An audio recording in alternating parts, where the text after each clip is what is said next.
Social media पर जैन समाज के सबसे लोकप्रिय जैन न्यूज चैनल महालक्ष्मी की ओर से आप सभी को स्वागत। जय जिनेन्द्र। आज आगे बढ़ने से पहले हम अपने शाश्वत अनादि निरंतर तीर्थ सम्मेद शिखर जी की बात करते हैं। जैसा कल आपको सुनाया था मुनि पुंगव श्री सुधा सागर जी से कि हमें साम दाम दंड भेद किसी भी रूप में किसी भी तरीके से, चाहे श्रावक हो, चाहे विद्वत वर्ग हो, चाहे संत समाज हो, हमारे कोई भी हो, सबको आगे बढ़कर अपने अपने रूप में कहते हैं हर को अपनी अपनी हवन के अंदर आहुति चढ़ानी है, किसी भी रूप में हो। और हमें सबसे पहले सोशल मीडिया पर केवल झारखंड की सरकार नहीं, भारत देश की केंद्र सरकार नहीं, पूरे विश्व को इस बात को बता देना है कि श्री सम्मेद शिखर जी जैन समाज का था, है और सदा रहेगा। ये हर को बात पहुंचानी है। हर श्रावक 44,51,523 जैन समाज नहीं, पूरे 130 करोड़ भारतीय नहीं, 7 अरब से ऊपर के पूरे विश्व की संख्या को हमें यह बता कर रखना है। इसके लिए सोशल मीडिया पर एक विशेष रूप से सबको अपना अपना सहयोग देना है।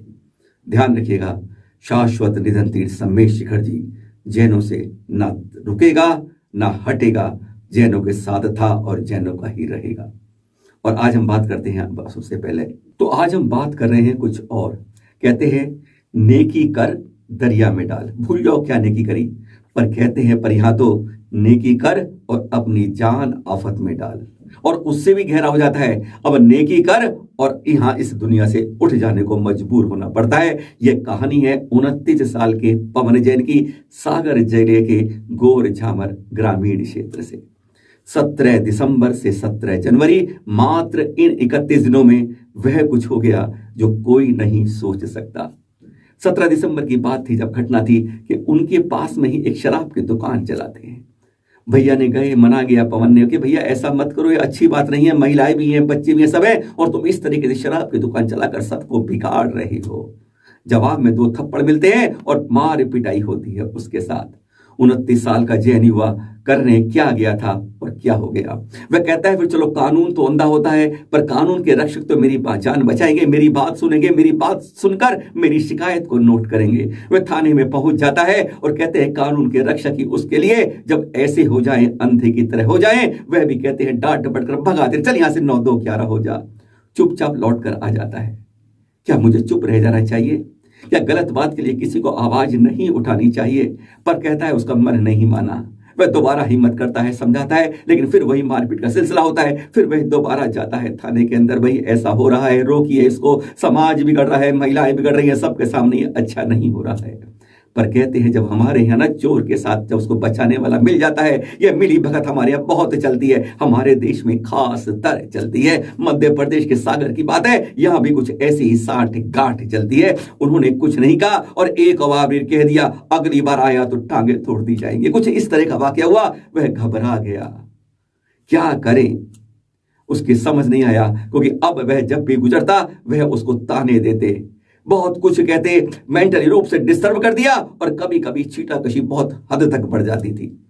नहीं समझ पाया मैं गलत कर रहा था या सही कर रहा था, यह न्याय था भगवान का या अन्याय था, नहीं समझ पा रहा था। सिलसिला चढ़ता रहा, डिप्रेस होता रहा। और फिर 17 जनवरी की बात है, उसके पिताजी बताते हैं, अनिल जी कहते हैं, उसने उस दिन खाना खाया, खाना खा के वह सोने चला गया। पर किसी को यह नहीं मालूम था वह आज रात से सुबह तक की छोटी नींद लेने नहीं, अब वह सदा की लंबी नींद लेने गया है।